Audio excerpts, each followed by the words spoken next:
Dans Rosh Hashanah, ramène comme ça. Kol baya olam ovrim lifnei lefanav kebnei maron. Tout Am Israël passe devant Kadosh Baruch Hu kebnei maron.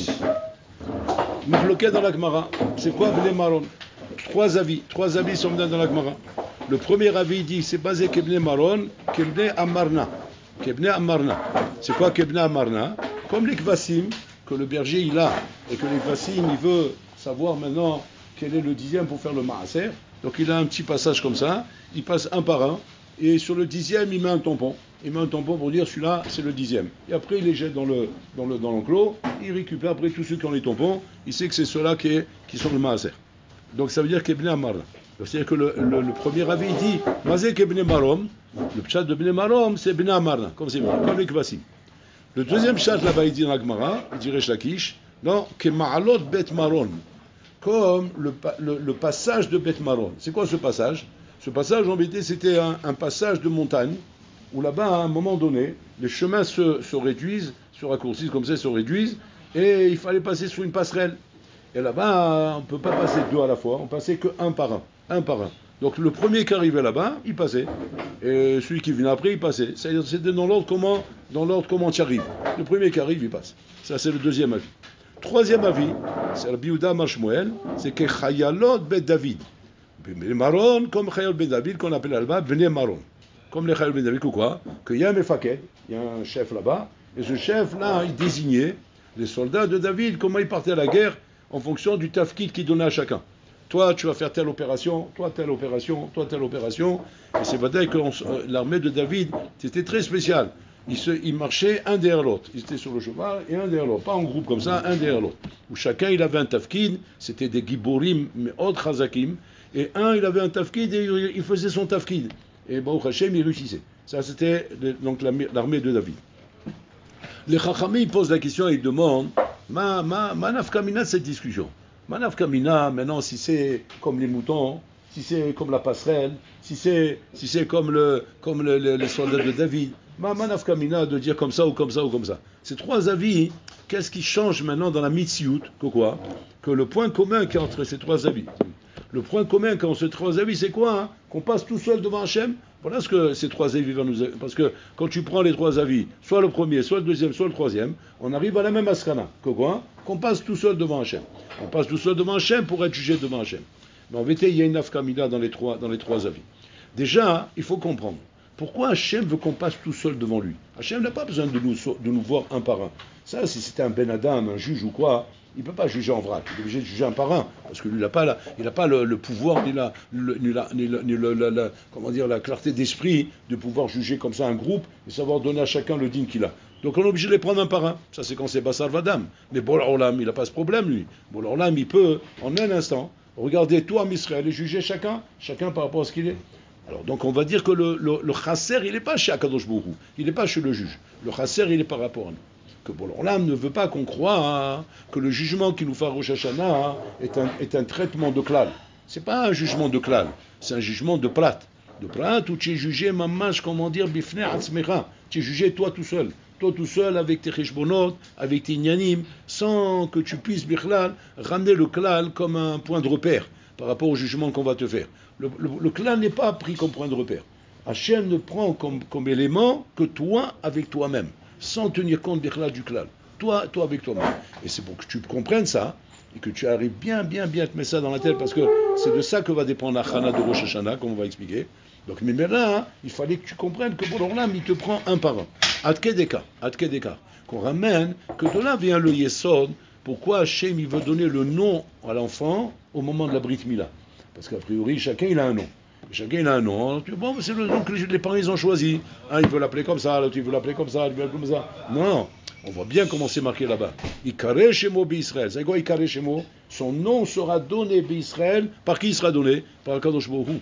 C'est Akadosh Baruch Hu, il choisit le nom, il donne dans la tête des parents de l'appeler comme ça. Maintenant, ce nom, quelle importance il a? Il est important parce que la Brit Mila, c'est le Brit, l'alliance. L'alliance qu'Hachem il fait maintenant avec Reuven, avec Shimon, avec Lévi. C'est-à-dire, c'est pas une alliance comme nous on croirait qu'il y a avec le Klal Israël. Non, c'est une alliance avec chacun de nous. C'est qu'à partir de là, bon, alors là, il veut que tu comprennes qu'on vit avec Akadosh Baruch Hu dans un rapport de Hashgacha Pratit et pas Hashgacha Klalit. Hashgacha Klalit, ça c'est avec les Goïm. Bon, l'Olam, quand il parle, il s'occupe des Goïm, il s'occupe du monde, il fait ça avec Hashgacha Klalit. Hashgacha Klalit, c'est-à-dire avec la Liout. Avec la Liout, il traite les Goïm.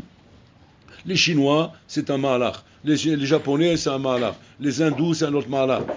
Chacun un Mahalach Klali. Un Mahalach Klali pour tout le monde. Il n'y a pas un Cheshbon Prati là-bas. Par contre, Am Israël, c'est mamash bepratiut kol echad ve'echad. Bon, là, il s'intéresse à chacun de nous dans ces détails, Rabotai, dans ces détails. Aussi atzum que ça puisse paraître, que bon, là, il va s'occuper de moi, spécialement. Bon, là, mais il peut traiter ça en klalioul. Qu'est-ce qu'il a besoin? Non, mamash bimiuchad eslecha. Quand Hachem, il doit maintenant, comment dire, kaviachol, décider de t'envoyer une épreuve, sinon une épreuve qui est mamash, comment dire, calculée et réfléchie pour toi, sur mesure, en fonction de toutes les données qui est autour de toi. Bon, alors là, mamash, mitchaches elecha qui est adam pratique, comme si il n'y avait que toi qui est au monde. Adkedeka, que Chazal, ils ont dit, par rapport à cet ashkafa, chayav adam lomar bishvili nivra olam. Un homme doit se dire, pour moi le monde a été créé. Tu vas dire quoi? C'est quoi cet orgueil-là? Pour toi on a créé le monde. Pour qui tu te prends, toi? Non.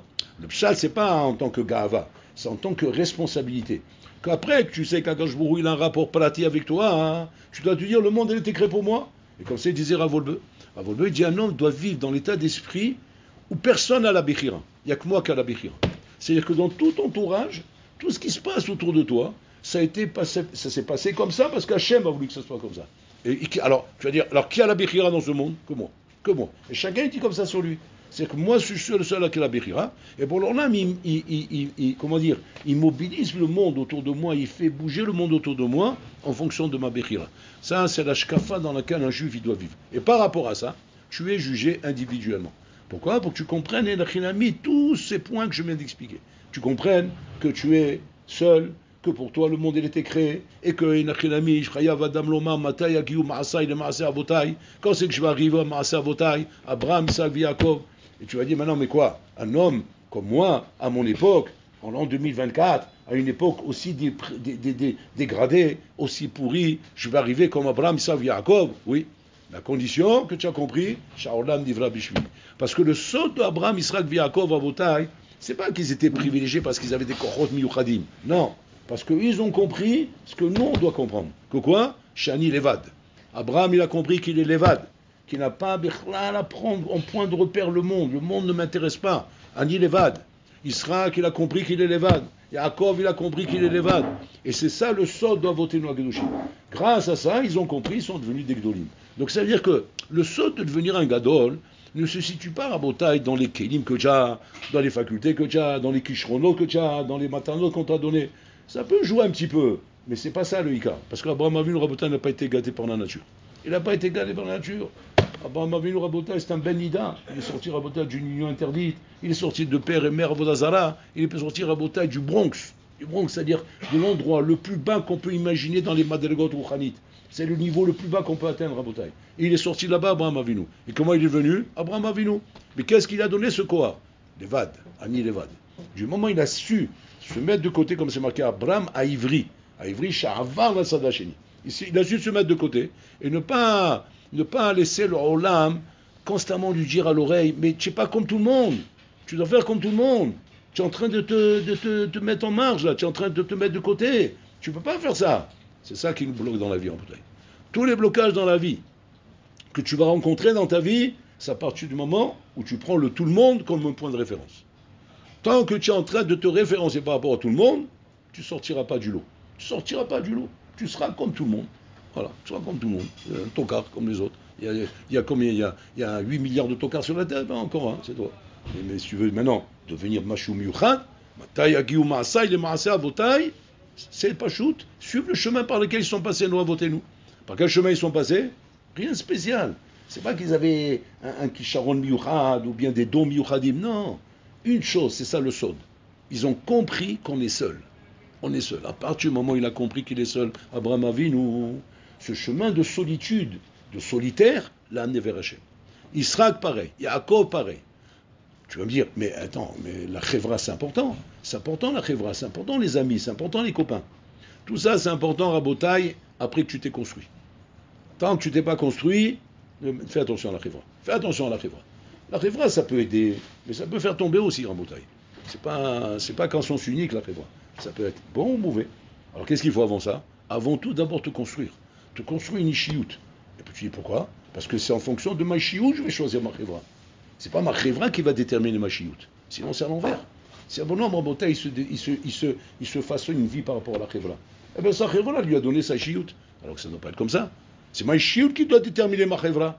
Parce que je dois avoir le choix de ma chevra. Moi, je dois choisir mes chaverim. Et pas mes chaverim ont choisi de me faire comme ça ou comme ça. Et ça, Rabotaï, c'est le piège de la société dans laquelle nous vivons aujourd'hui.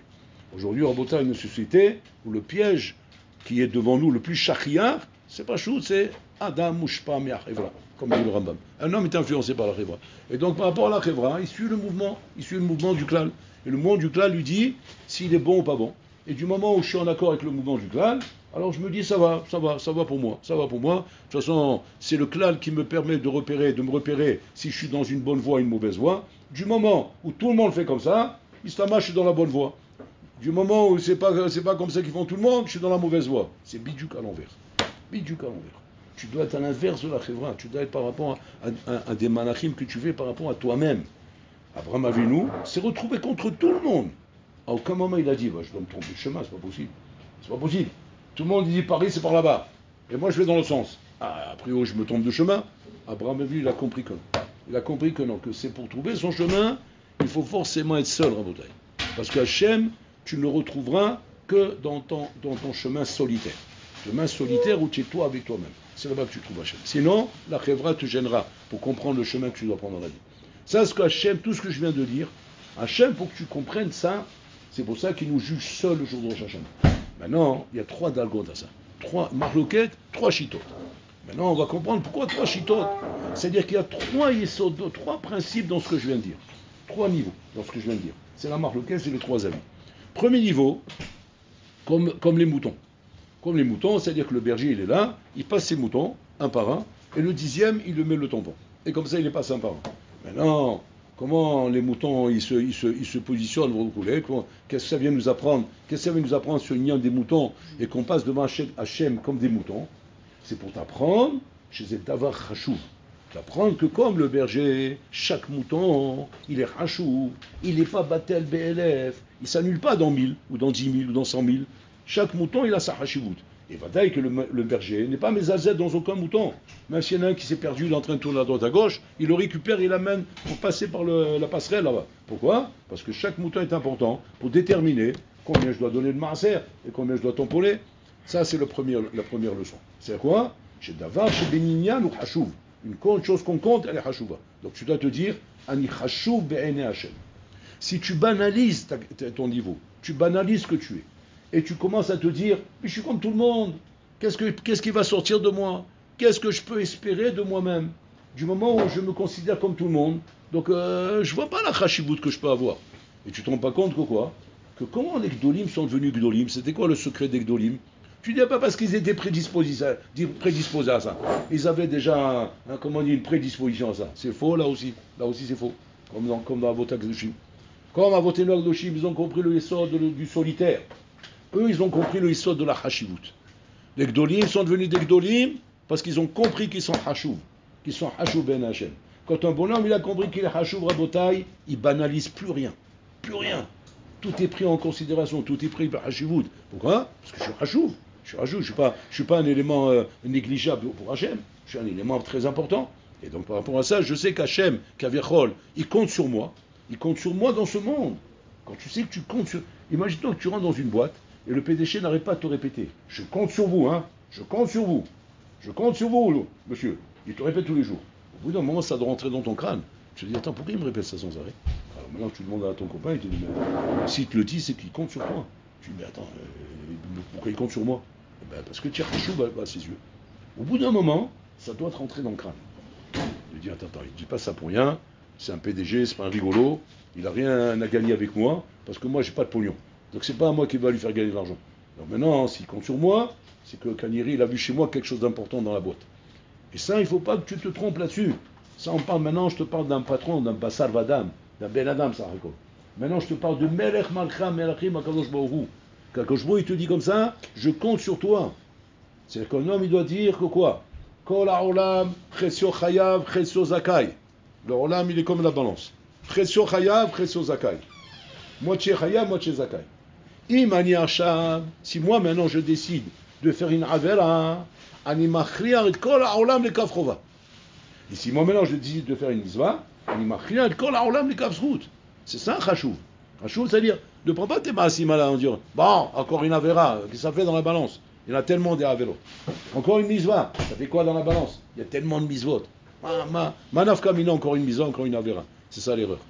Les Chachamim te disent, attention, chachouv ben Hashem. Il y a une balance. Dans cette balance, le olam il est chetzi et chetzi. Mamash, chetzi et chetzi. Ton maaseh va être machliar lekan ou lekan. C'est-à-dire qu'un homme, Rabotai, quand il est en train de faire une avera, il doit se dire, attention, ani chachouv ben Hashem. Maintenant que j'ai fait cette avera, j'ai fait basculer le olam dans les kafrovins.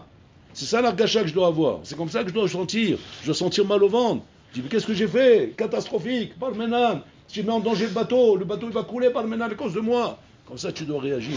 Maintenant, tu vas dire quoi? Tu vas dire, non, c'est une façon de parler. Chaz ve shalom. Façon de parler. Je crois que les chazal, ils ont rien à faire que de plaisanter. Les chazal, ils ne plaisantent pas à Botaï. Dehors, on plaisante. Dehors, on plaisante quand on veut faire croire des choses parce qu'on veut te vendre. C'est des formules commerciales dehors. Ici, Rabotai, c'est Amita Shel Torah. Chaque mot de Chazal est pesé, Rabotai, est pesé et réfléchi avant d'être dit. Si les Chazal, Rabotai, ils n'ont pas eu peur de dire, c'est comme une balance. Il y a 50-50. Tu fais un maaseh, ata machria. Wow. Combien de ioun ils ont fait avant de dire ça, les Chazal? Combien ils ont réfléchi avant de dire ça? Avant de prendre la responsabilité de dire une chose comme ça à quelqu'un? Tu crois comme ça, on balance une chose comme ça, juste pour formule commerciale, et d'avoir casé. C'est ça le Hémet. Donc maintenant, combien tu vas réfléchir maintenant? Combien tu vas réfléchir avant de faire un maas? De te dire comme ça, maintenant je peux parler la shonara ou bien je ne parle pas. Je peux regarder ou je ne regarde pas. Je peux m'énerver ou je ne m'énerve pas. Je peux étudier ou je peux faire bitul Torah. Constamment, attention, tu hachouv. Pense qu'il y a la balance devant toi. Ton maasé, il est mahliar les cannes ou les cannes. Et tu ne peux pas maintenant prendre ça à la légère. Parce que dans tes yeux, tu n'es pas hachouv. Si tu n'es pas hachouv à tes yeux, tu es un bandit. Pourquoi? Parce que c'est toi qui es Mezalzel. C'est Mezalzel dans cette idée de dire tu es Hajoub alors que tu es Hajoub. Ça c'est la première notion. Kebne Maron, comme ces moutons qui passent un par un, pour nous donner cette notion de Hashivut. Et bon, là, il veut justement que tu passes un par un devant lui, pour que tu aies compris. Je te juge individuellement parce que tu es Hashouv dans la balance de ce monde. Bien fait. Deuxième chat. Là on dit comme la passerelle là-bas, Al-Mebaron, dans la montagne, il y a une passerelle là-bas, où maintenant on ne peut passer qu'un par un. Maintenant, qu'est-ce qu'il vient de m'apprendre cette nouvelle notion de Bnei Maron? Parce que là aussi c'est un. Comme le cas d'avant, c'est un. Qu'est-ce qu'il y a de différent dans ce un par rapport au un d'avant? Avant on a compris, c'est Hachou. Ok. Maintenant qu'est-ce que tu m'apprends de plus ici? Bon, tu apprends que maintenant, étant donné que c'est une passerelle, et que maintenant on ne peut passer qu'un par un, qui va passer? Le premier qui est arrivé. Le premier qui va arriver, il va passer. On ne va pas commencer à donner une priorité de l'un par rapport à l'autre. C'est le premier qui arrive. Pareil, Rabotai. Jour de Rosh Hashanah, Rabotai, c'est selon Enachinami, ton zèle d'être arrivé le premier. Qu'est-ce qui détermine que je suis arrivé le premier? C'est quoi le facteur qui va déterminer que je suis arrivé le premier? C'est quoi? C'est une course? C'est un marathon? On doit arriver jusqu'au bout du mur? C'est où on détermine l'arrivée pour dire que je suis arrivé le premier? Pachout, celui qui zarise l'arzor betchouva miyad. Il n'attend pas la veille de Rosh Hashanah, encore moins le jour de Rosh Hashanah, encore moins le moment du shofar pour se réveiller. Parce que c'est vrai que le shofar, il vient nous réveiller. Réveille-toi. C'est-à-dire que le bonhomme Nasa, il est en train de ronfler le jour de Rosh Hashanah jusqu'au moment du shofar, que peut-être le shofar, il va le réveiller, comme un réveil parce qu'il est en train de ronfler. Shem Ishmor. Il y a une nafkamina rabotai dans le din. Si on est jugé en premier, ou bien en deuxième, ou en troisième. Plus le din rabotai traîne, et plus le kourou d'Akash-Bourou il monte. Et plus Bolorlam il juge d'une manière dure. C'est-à-dire que, quand maintenant toi tu vas arriver en dernier, tu passeras seul, comme on a dit, parce que de toute façon on passe seul. Mais tu vas venir, une fois qu'Hachem il a jugé beaucoup de gens avant toi. Tu dis, mais comment ils sont arrivés avant moi? Parce qu'ils ont fait tchouva avant toi. Ils n'ont pas attendu le jour de Rosh Hashanah. Ils ont fait tchouva le premier jour de Elul. Maximum le deuxième. Maximum le troisième, le quatrième, le cinquième. Mais en tout cas, on n'attend pas la fin. Et alors, ça me donne des chances d'arriver au moins en premier devant Hachem, ou alors au moins d'être parmi les premiers. Qu'à ce moment-là, Le din, il est rare. Le din, il est plus calme, il est plus paisible. Bon, alors là, il a encore les forces et la patience qu'Abiachol d'écouter, d'attendre et de juger avec plus de compassion les gens. Plus tu traînes, et plus c'est mekatreg alecha, comme dit Rabbeinu Yonah. Rabbeinu Yonah, il dit comme ça. Ne tarde pas à faire tchouva quand tu as compris qu'il faut faire tchouva. Si tu n'as pas compris qu'il faut tchouva, qu'il faut faire tchouva, ça veut dire que tu es encore metumtam. À la rigueur, c'est ça le kafsrout qu'on peut trouver chez toi, que tu es un metumtam. Mais si jamais tu as compris qu'il faut faire tchouva, parce qu'on te l'a expliqué, tu l'as entendu, c'est pas la première fois que j'entends ça. Tous les ans, j'entends qu'il faut faire tchouva. Et tu as compris qu'il faut faire tchouva. Si tu as compris, qu'est-ce que tu attends alors? Qu'est-ce que tu attends de faire tchouva? Mata mechake. Il y a encore un point que tu n'as pas compris. Et s'il y a un point que tu n'as pas compris, va demander à ton rave. Va vérifier la souga. Et si n'a rien mis la souga, la maskana a dit qu'il faut faire tchouva, astarzor bet tchouva. Mata mechake. Malheureusement, Rabotai le Yitzhara, mais balbel otra. Les babel otra le Yitzhara, Rabotai. Le Yitzhara, il met balbel otra, il te met dans la tête que quoi? Que ça va, on a le temps, c'est pas pressé, on va voir. C'est tellement difficile de prendre une décision, c'est tellement difficile de changer, c'est tellement difficile de faire des chinouïm dans la vie, de changer notre vie, etc. Alors on veut le faire que si on n'a plus le choix. Que si on n'a plus le choix, on veut changer Rabotai. Une fois que tu t'es pris le platane dans la tête, et tu es éclaté, tu en sens, tu n'as plus de dents. Oui. Et maintenant, effectivement, dans ce matzav-là, d'éclater, alors là, ok, on n'a pas le choix, on va faire tchouva. Oh, il va voir. C'est comme ça qu'on fait tchouva. On fait une tchouva une fois qu'on n'a plus le choix, hein, c'est ça. Mais tu rigoles, quoi. Il ne faut pas attendre que la vie ne te laisse plus le choix pour faire tchouva. La tchouva, il faut la faire tant que tu es encore capable de la faire. Tant que tu auras un mérite de ça. Parce que sinon, tu n'auras plus le mérite, Birlan. Parce que si tu as fait tchouva parce qu'on t'a mis un revolver sur la tête, quel mérite tu as de ça? Ok, tu as fait tchouva, mais ce n'est pas un mérite, Rabotai. Tu as encore le mérite de faire tchouva. Parce que Baruch Hashem, tu as encore la Bechira. Et tu peux arriver à te corriger. Et donc, il faut arriver vite. Vite, et ne pas attendre Rabotai, maintenant, les derniers moments pour faire tchouva. Parce que celui qui attend le chauffard pour faire tchouva, celui-là, Rabotai, ça s'appelle qu'il est venu en dernier dans le djinn. Il est venu en dernier dans le djinn. Maintenant, il va te dire, ah, je t'abat chez mon lahad. J'ai passé un bon Rosh Hashanah. On va dire, qu'est-ce qui te fait croire ça? Vous savez pas, Gvodarav, j'ai pleuré au moment du chauffard. Vous vous rendez compte? J'ai pleuré, j'ai versé des larmes, Gvodarav. C'est beau ou pas beau? C'est ça, c'est ça le siman qu'on a fait, qu'on a réussi Rosh Hashanah. Bnei Maron vient te dire, non, tu t'es loupé, habibé. Bon, je ne veux pas vous décourager non plus. Si tu as pleuré à Rosh Hashanah, c'est bien, c'est une bonne chose. Mais le Harizah, il ne dit pas comme ça. Le Harizah, il ne dit pas que si tu pleures, ça veut dire que c'est réussi. Le Harizah, il dit, quand tu pleures, ça veut dire que maintenant on est en train de juger. Ça ne veut pas dire que c'est bien. Maintenant on te juge. Alors tu vas dire, ah bon? Et comment j'ai su alors? Pourquoi j'ai pleuré? Mazalé chazé. Toi tu vois pas, mais ta neshama elle voit, elle tremble ta neshama. Parce que ta neshama elle voit ce qui se passe là-haut. Et elle voit ce qui se passe, elle tremble. Mais maintenant quand ça vient dans le corps, il y a le Esther. Le corps il fait un Esther, tu vois plus rien. Qu'est-ce que tu vois?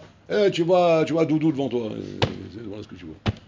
Et maintenant tu dis, mais comment ça fait que je vois pas ce qu'elle voit ma neshama? Parce que la neshama, c'est Rouhani, c'est Chelek Elokam Ma'al. Et quand elle voit maintenant comment elle passe devant le roi des rois, elle se trouve face à lui, Mizazat. Elle commence à trembler la neshama, elle tremble, et elle pleure. Elle pleure parce qu'elle voit la sakana dans laquelle elle est. Et elle ne sait plus quoi faire. Elle se met à pleurer à Rabotai pour réveiller le corps. Pour que le corps il se réveille, qu'il lui dit ça suffit de dormir, réveille-toi. On est en sakana. Tu ne comprends pas ce qui se passe là-haut. J'essaie de te faire comprendre, mais malheureusement tu es torche. Tu es un sourd. Tu n'entends rien, tu vois rien, tu comprends rien. Tu es un hamar, tu rien du tout. Un âne, voilà, avec deux grosses oreilles comme ça, qui avance comme un hamar droit dans le platin. C'est tout. Et ça, justement, ça dépend combien tu prends à cœur de réagir tout de suite. Donc on ne réagit pas le jour de Rosh Hashanah, au moment qu'on arrive tout à Shouba, au moment qu'on arrive à la fin, on arrive à la dernière limite. Il faut réagir tout de suite, Rabotai. Si tu peux faire Shouba maintenant, fais Shouba maintenant. Maintenant, il n'attend pas plus tard, Rabotai. C'est comme ça qu'il faut réagir. On raconte comme ça qu'il y avait un Gaon à Yeshiva de Mir, Rabotai, Shaya Moukar, qui était connu pour être un Gaon à dire, qui chronit hors norme. Il connaissait Rabotai, quand il étudie une Maseret, il connaissait tous les tossot de la Maseret par cœur. Il savait chaque tossot de quoi il parle. Quand je dis pas dans les mots par cœur, il savait chaque tossot de quoi il parle. Voilà. Si tu lui prends comme ça, Maseret Brachot, Dav Zayin, tossot, Dibra Matrinanker, de quoi il parle? Il fait le devis. Je te disais, maman, couchotte et réponses, voilà. Dans ce tossot, il y a 3 questions, voilà les réponses. Dans ce tossot, il y a 2 questions, voilà les réponses. Dans ce tossot, il y a 4 questions, voilà les réponses. Il savait tout par cœur. Alors il y a un nouveau qui est arrivé à l'Yeshiva, et bien sûr les élèves, ils étaient tellement mis pas elles de ce phénomène qu'ils avaient avec eux, qu'ils étaient fiers de dire, Ah, tu es arrivé maintenant à l'Yeshiva. Tu as entendu parler du Ilouï qu'on a ici? Il dit, oui, j'ai entendu parler. C'est qui? Voilà, c'est celui là-bas. Celui-là, tu vois, il est assis là-bas. C'est celui-là. Alors, tout le monde était fier comme ça. Alors lui, bon, il aimait bien vérifier. Il dit, bon, un Ivdok. Il est parti, il a posé une question au Ilouï, Bilbel Auto. Il a été mis Balbel Auto. Il a posé une question d'une manière vicieuse, il a été mis Balbel Auto, il n'a pas su se rappeler. À la Makom, on était donc au réfectoire en train de manger, il s'est levé, Vénisgar. Il est parti, il s'est enfermé dans une pièce, il est resté là-bas enfermé à Rabotaï plusieurs jours, pour faire Khazara de toute la macérette avec tous les tossos sur lesquels il a demandé. Une fois que ça s'est passé ça, bon, maintenant, ça y est, il a repris, ok. Ils ont posé la question, il y a deux guerres saotes là-bas, il y en a qui disent que ça s'est passé à Vologine avec Raphaël Vologine, il y en a qui disent que ça s'est passé avec Raphaël Shmolovis, à Mir, il y a deux guerres saotes. On est allé voir le Rav. Ils ont posé une question de brisqueur. Le brisqueur, le Bétalivi, Rabotai, c'est pas comme nous les Swaradim. Nous les Swaradim, on entend un sipour. Waouh, un soum, quel sipour magnifique. Le brisqueur, c'est pas comme ça. Le brisqueur, lui, il a tout de suite des nafkaminotes. C'était moutarde de se lever sans faire Birkat Amazon. C'est l'herbant des types mariés de sauter en l'air. Ouais. Lui, il a une question d'abord. Il avait le droit de se lever en faire Birkat Amazon. Regardez où ils sont les brisqueurs. Nous, les soirées, mais après, on a oublié. Alors, on n'est pas là-bas. Nous, on était mis par elle. Comment il s'est levé? Ils sont enfermés dans la pièce. Moi, c'est magnifique. D'accord. Et le Birkat Amazon, alors? Ah ouais, j'ai pas pensé à ça. Et là-bas, il dit, Vada, il a fait un taou de se lever. Il a fait un taou de se lever sans faire Birkat Amazon. On ne va pas se lever de table sans faire Birkat Amazon. Il n'y a rien. Mais entre nous, il dit, s'il ne serait pas levé à ce moment-là et s'enfermé dans la pièce, il ne serait pas arrivé ce qu'il arrive. C'est un hidouch atsoum, mon bouteille. C'est un hidouch atsoum ce qu'il dit là. C'est-à-dire que quoi? C'est-à-dire que Vadaï, c'est Alakha velo morinken. Alakha velo morinken. C'est Alakha, mais non, on ne t'enseigne pas comme ça. Personne ne va te dire, ma piton, va t'en faire. Non, fais Birkat Amazon. Seulement après, c'est trop tard, Habibi. Pas aller être un, altachmisena. Tu as maintenant une clavoute, tu as maintenant un feu, fonce. Ah, mais j'ai fait peut-être une. C'est pas le moment de réfléchir, maintenant, fonce. Et le bonhomme, il a chilami. Grâce à ça, il a pu devenir ce qu'il veut. Donc tu vois que quoi, hein, que le temps presse, le temps ne te laisse pas la possibilité de réfléchir longtemps. C'est-à-dire, c'est maintenant ou jamais. Il me l'archav et ma taille. Donc il faut réagir à vos tailles. Tu as compris qu'il faut faire tchouva? Tu as compris que c'est Rosh Hashanah? Ne remets pas demain, tout de suite. Tout de suite, mets-toi, avec toi-même, prends des résolutions et commence à mettre en place. Donc ça, c'est le deuxième chat qui vient t'expliquer par rapport à celui qui arrive en premier. Troisième chat, on a dit, c'est comme les Chayalim de David Ameler. Où là-bas, il y a un Mefaket qui vient dire à chacun le tafkid qu'il a. Parce que chaque Chayalim, David Ameler, il y a Hashou, Bifna Asmo, et chacun, il partait dans un tafkid que le Mefaket lui donnait. Et chacun, il savait le rôle qu'il avait à faire et la mission qu'il devait remplir dans la guerre. C'était des Giborim, chacun avait un tafkid à part. Ce n'est pas des groupes, c'est Kol Echad ima tafkid shelo.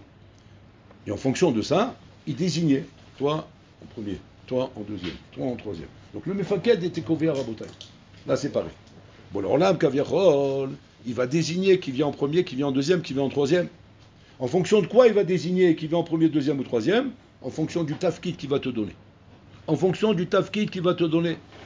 C'est-à-dire que quand le bonhomme à Botaï, il se présente devant Hachem, en montrant à Hachem Kaviachol qu'il est capable d'être mémalé un tafkid dans ce monde. Il est capable d'être mémalé un tafkid. C'est pas le bonhomme à Botaï qui se cache, qui vit dans la masse. Ou Bichlal, on parle pas de tafkid ici, Bichlal. C'est un homme du peuple. C'est un homme du peuple, Rabotai. C'est un homme du peuple, c'est un homme de la masse qui suit les mouvements de la masse, Bichlal. C'est-à-dire c'est un mouton dans un troupeau. Un mouton dans un troupeau, il n'y a pas de tafkid là-bas, Habibi. Il n'est pas capable d'avoir un tafkid. Avoir un tafkid, c'est quand du moment où maintenant j'arrive dans un klal, j'arrive à Botaï dans une chevra. Comme vous arrivez à la yeshiva. J'arrive à la yeshiva, tout de suite. Quand je dis la yeshiva, c'est un binyanav. De là, prenez pour chaque chose. J'arrive quelque part, l'homme chané. Ma tafkid sheli. Quel tafkid j'ai à jouer ici? C'est-à-dire, c'est quoi le pshat? Ma kamala quel tafkid? On t'a demandé quelque chose, on t'a demandé l'heure à toi? C'est quoi le tafkid? Pour qui tu te prends, toi? Le tafkid veut dire, à Botaï, quel rôle j'ai à jouer ici en fonction de mes qualités et mes capacités. Quel rôle je dois jouer? Qu'est-ce que je pourrais amener à cette rêvera? Qu'est-ce que je pourrais tomer dans cette rêvera? Qu'est-ce que je pourrais faire de bien qui pourrait donner à cette rêvera une allure merveilleuse, donner un koar à dire, une trifa. Ech litrof et la rêvera azot. Et ça, Rabotai, c'est le tafkid. Quand on y voit un bonhomme, Rabotai, Kaviachol, qui prend à cœur le tafkidim, il prend à cœur les rôles et les missions. Parce qu'il sait que quoi? Que toute la vie, c'est comme ça, Rabotai. Toute la vie, c'est des missions. Shadam, Chayav, Rabotai, le Kadesh et Shmo Yitbarar Ba'olam. Le Kadesh et Shmo Yitbarar Ba'olam, Rabotai. Et donc, de la même façon que Rabbi Yochanan disait, Echidame Chilul Hashem, si on me voit maintenant marcher Arba Amos sans Torah, si on me voit marcher Arba Amos sans Torah, c'est Chilul Hashem. Ça veut dire que Rabbi Yochanan est Nachinami. Ça pourrait lui arriver à lui de marcher à Bamos en Torah. Pourquoi? Parce qu'il veut se détendre un petit peu. Mais il disait non, je ne peux pas. J'ai un tafkid. J'ai un tafkid, le Chilul Hashem.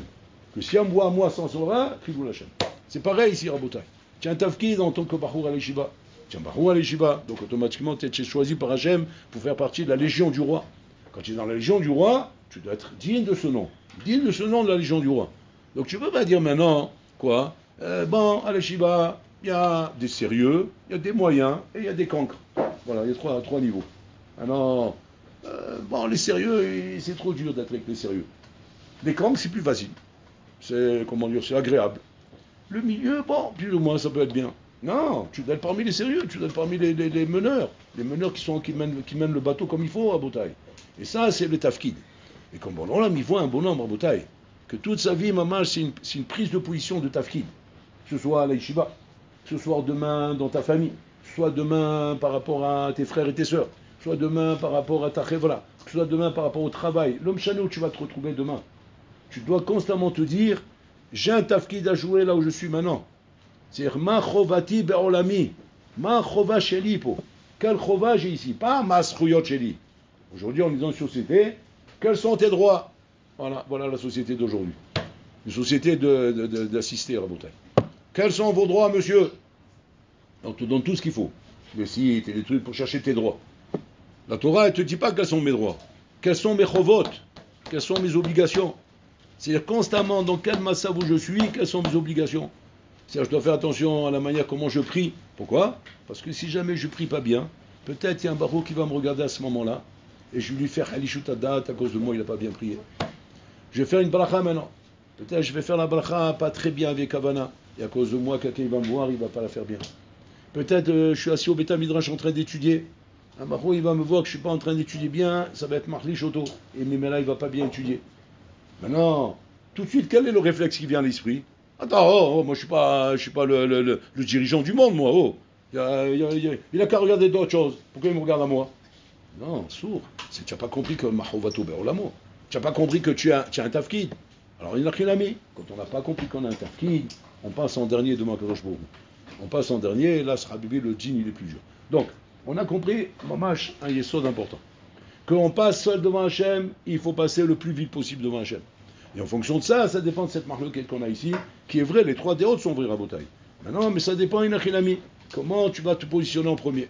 Soit parce que tu vas faire vite chouva, soit parce que tu as fait attention à ton tafkid, soit parce que tu as fait attention de comprendre que tu es hachou.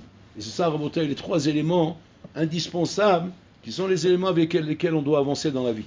Et pas, Rabotai, Haz Shalom, se mettre à s'accrocher à d'autres choses qui sont des klalim de goïm, des klalim d'idiots et d'imbéciles, de l'etsanout, Rabotai, qui ne va t'amener nulle part dans la vie, Rabotai. En fonction de ces ma'asim, ma'asecha yikarvucha, ma'asecha yirahukcha, comme c'est dit Chazal. Tes ma'asim vont te rapprocher et tes ma'asim vont t'éloigner. C'est pas qu'un homme il a plus de mazal que l'autre, ou il a plus. Non, c'est tes ma'asim. En fonction de tes ma'asim, tu auras ton shidour. En fonction de tes ma'asim, tu auras de la siyata d'Ishmaya. En fonction de tes ma'asim, tu auras de la slacha. C'est-à-dire que c'est tes ma'asim qui déterminent ta vie. Même ton mazal, c'est tes ma'asim. Donc un homme, il ne peut pas dire maintenant, ouais, il y en a qui ont du mazal, il n'y a pas de mazal, il faut laisser la fatalité. Fatalité, voilà, c'est mksob. Voilà, c'est comme ça. La fatalité, c'est comme c'est. Et comme c'est, on ne peut rien faire. Un devoir kazé, un mazal Israël. C'est toi qui prends ta vie en main. Et donc Rosh Hashanah vient nous apprendre ce yesod de prendre sa vie en main.